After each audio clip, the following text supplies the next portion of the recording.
Suspected poisonings. There are 3 types of poison. One damages the organs, so this is your paracetamol, your ibuprofen, things like onions. We've then got caustic burns, so things like de-icer, that sort of stuff. And then we've got inert objects, which pretty much covers everything else that shouldn't be in our dogs or our cats. Every single one of the above requires urgent vet attention. And I've got some really nasty examples as we go through of how simple things that we do can come back and bite us quite badly. Symptoms of poison: collapse, disorientation, convulsions, violent vomiting or diarrhea, severe salivation, abdominal discomfort. So we saw all of them a minute ago when we talked about bloat. So when we talk about what you guys know about your dogs and that sort of stuff, to me, if I've got a non-at-risk bloat dog, I've got a small dog like yours, and all of a sudden it's doing some of these, I'm going to think poisoning. If it's a bigger dog like yours, I'm going to think, what did we do this morning? What have we done? I'm going to think one of these 2 things, both of which is going to mean I'm going to get in the car and come to the vets pretty darn quickly. Make a vet appointment immediately. Even if you think it's minor, we are likely to need to see the vet. Bring the packaging or a sample of what you think the poison might be to the vet. Lennon is an amazing vet. He's not a biologist. He doesn't know all the chemical things. He doesn't know all the plants, all of these sorts of things. There's a really good app for plants there if you do want to work on that one. So it's one of those things. Bring it in. It really does help. Please don't offer food or water. Again, if we are going to need to make the dog sick, we want to make it sick in a controlled environment. If we're going to need to fish anything out that shouldn't be there, please don't initiate vomiting. It's really difficult. These guys have a lovely injection that makes it happen really, really quickly. We don't. We could spend an awful lot of time making things worse, especially if we don't know what the poison is. And if it's something caustic, we might not want to bring it back up because we're going to burn on the way back up as well. So things like that. So in the event of poisoning, it's best just to do the minimum, get it into the dog as soon as you can think, vets as soon as you can think of. Alcohol, yeah, really obvious. So when we get to sort of Christmas, mince pies full of alcohol, alcoholic chocolates, lots of those things are bad. Grapes, yep, so pretty much anything that is grape derivatives, so raisins, currants, sultanas, all that sort of stuff, yep, definitely doesn't help. Salt is a poison. So again, being aware kind of winter time, obviously the salt on the roads, not allowing your dog or your cat to lick it off its feet. Xylitol, everyone touched on that. Vitamin D, that is poisonous, so coffee, iron, nuts, chocolate. I'm trying to remember that. Anybody, and so we see more chocolate poisonings now than we ever did before. Any reason why? Think about what we've got now. We've got all your green and blacks, you've got your 80%, you've got your 90% chocolate. So the more potent the dark chocolate, the more poisonous it is. So a dog like Max, and I'm not going to jinx it, could probably cope with a tiny little square of dairy milk. He might have the runs for a day, but he would probably be fine. A dog like Max eating a couple of squares of the really dark chocolate could be fatal. So the darker the chocolate, and the white chocolate is actually worse than milk chocolate. So that's the key thing to be aware of. So when it comes to things like Christmas, if you've been given a really nice box of dark chocolate, alcoholic chocolates, that sort of stuff, keeping them away from the dog is really, really important. Human medicines. So yeah, obviously we've touched on paracetamol and we've touched on ibuprofen, but any human medicines can be poisonous to dogs and to cats. Poisonous plants, yeah, people touched on these. Daffodils, definitely.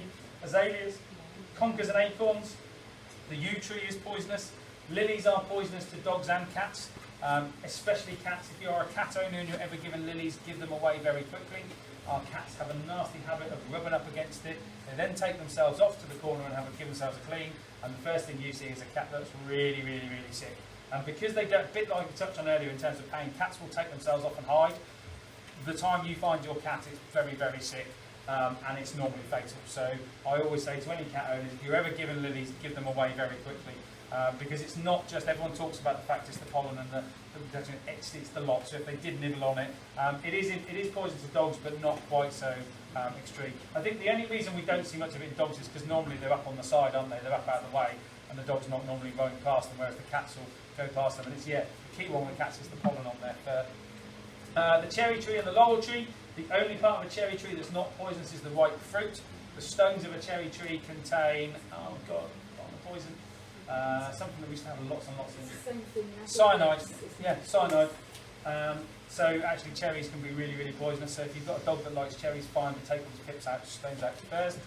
Our garden hazards, grass seed. So a lot of grass seed, not only in terms of its ears and eyes and that sort of stuff, is treated. Toads, they are poisonous to our dogs. Slug pellets, obviously. And then our weed killers and our pest killers. In terms of flowers, I've touched on a few of these: delphiniums, foxgloves, lilies, conkers, rhubarb plants, spinach, tomato vines, onions, grapes. Onions is a really interesting one. There is onion powder in so many different things we really need to be aware of. My mum had an old spaniel who used to get sick from time to time, and we established it was the onion in the gravy. It's the only thing. The mum was just putting a bit of gravy on a Sunday, and then the dog would be sick for a couple of days. So basically, if it's not a dog food, we shouldn't be giving it to our dogs, because we just don't know. So, like I say, you can get 2 dogs that eat. So people will be looking at this list, and some of the things we've talked on and gone, oh, my dog's absolutely fine. He eats bits off the table, he's absolutely fine. Others, it's not. So it's just not worth taking a chance. Some obvious chemicals: antifreeze, bleach. Antifreeze obviously more with cats. So just being aware kind of when we're using the de-icers and that sort of stuff. Rat poison. We've touched on the chocolate, the raisins and the fruitcake. And yeah, the Christmas house plants are never good.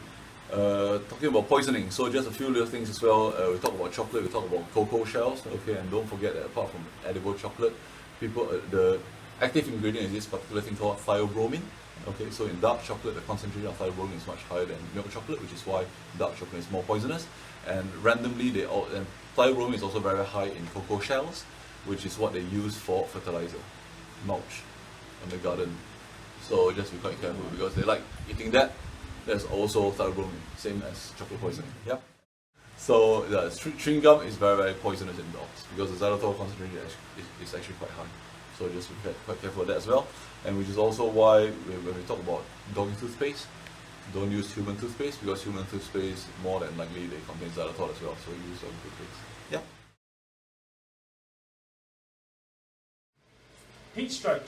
So we talk about this as a summer disease, and as we all know, because we're really responsible, it can take as little as 5 minutes for heat stroke to occur and death within 15 minutes. However, it's not just a summer disease. So we see this a lot in older dogs, especially in wintertime, when they've kind of found a really nice warm place to lie, right up against the wood burner or against the radiator, and they just don't want to move. Because actually, if they are in pain, they don't want to move. It's exactly the same. I've got arthritis in both hips, and there's some sort of think, oh, they really want to get up, but we have to. And I know that if I'm getting really hot, I definitely have to, whereas the dog will just lay there. You will have a dog that goes and lays in the sun in the middle of the day. Absolutely fine. As long as they've got plenty of water and they're absolutely fine, no issues whatsoever. Heat stroke symptoms: panting, agitation, excessive thirst, excessive drooling and salivation, an increased pulse and heart rate. So again, understanding what's normal for your dog or cat is really important. Dark gums or tongue. So the complete opposite to what we touched on earlier with shock, where we've got really pale gums, and again we'll show you on Max how to have a look. If the gums have gone dark or the tongue's gone really dark, that's really serious. If we're seeing weakness and collapse, or we're seeing seizures and unconsciousness, obviously we've hit the really, really serious bit, and we want to be getting our dog in as quickly as we can. If your dog has heat stroke, we do not want to be giving it ice cubes. We want to give it little amounts of room temperature water and pour water over the back of them. If your dog, like mine, loves an ice cube in his water bottle, or loves something like that in their water bottle, and it keeps the water bottle filled, absolutely fine. No issues whatsoever. Because again, it's just them doing exactly the same as we do. We put some ice cubes. If we have heat stroke, we shouldn't be taking ice cubes either. So, normal dog, absolutely fine. You're going out for the day, you're leaving the water bottle, you think, you know what, I'll chuck some ice cubes in the water bottle. Absolutely fine. No issues whatsoever. Call your vet. Obviously, if the dog has heat stroke, you want to make sure we've checked everything out. And again, this comes back to, has the heart rate gone back to normal? Is the respiration rate gone back to normal? So mild cases like that, a conversation that says, I think this happened earlier, but the heart rate's back to normal, you might want to see them, you might not. So normal temperature, just very easy to remember for dogs and cats, 38 to 39. Okay, don't worry about decimal places, 30 to 39, give or take. Anything between that, I'm not too concerned. Okay, if it's below 38, I'm also not too concerned unless your dog or your pet is showing clinical signs. Okay, if they're fairly happy, they're 37.5, that could be normal for your particular pet. Okay, shouldn't be going less than 37. Okay, and sometimes if it's more than 39, small dog especially, like 39.2, 39.3, but the dog is fine, I'm also not too concerned. That could be normal for your pet as well. Okay, so for example, sometimes I got very persistently elevated temperature over here. So whenever I check temperature, it's always 39.5, more closer towards 39.7 sort of thing. But the animal is fine. So I'll say, okay, fine. Maybe I'll check what's a normal temperature at home, because over here the temperature is always elevated because of stress. Yep, so that is one thing that's quite useful for pet gardens to be able to check temperature. Especially in when we talk about heat stroke. So we have all those clinical signs, the best one is the temperature. If you tell me the temperature is 40, it's heat stroke. With all those clinical signs, the temperature is still within normal limits, I'm like, yeah, possibly, but not likely to heat stroke. So that is the classic diagnosis, because all clinical signs can look the same for other conditions as well. Yep. So if you feel your dog has got heat stroke, and if you're even more savvy to get a thermometer and check, and it's actually heat stroke, i.e. it's more than 39 degrees and it's very hot and showing all the signs of heat stroke, they've advised ice water is fine. Okay. Yep. So ice water, anything from 0 to 5 degrees is fine. 5 to 15 degrees is still okay. And they wouldn't be recommending wrapping in wet towels because that can trap the heat. Yeah. So just be quite careful using that. What Okay. about putting a fan? So, sorry? Fan. Yeah, a fan is fine. Anything to cool the dog down, but the point being is to wet before coming to the vet. Okay, so to get them wet, ice water is fine, cold shower is fine. And First aid. It's the bit that we would do before we come and see the vet. Nothing more. Don't ever think we can do anything more than that because we normally get it wrong. And then we end up paying far, far more money than we ever wanted to in the first instance. If the animal becomes distressed, stop. We're only going to make it worse. We're only going to make ourselves more agitated, and that rubs off on our dogs and our cats. And if you feel the need to do any of the first aid we've talked about today, just give the vets a call and make sure that you're happy with what they're happy with what you've done and whether they need to see it. But again, if in doubt, ring them. That's what they're here for.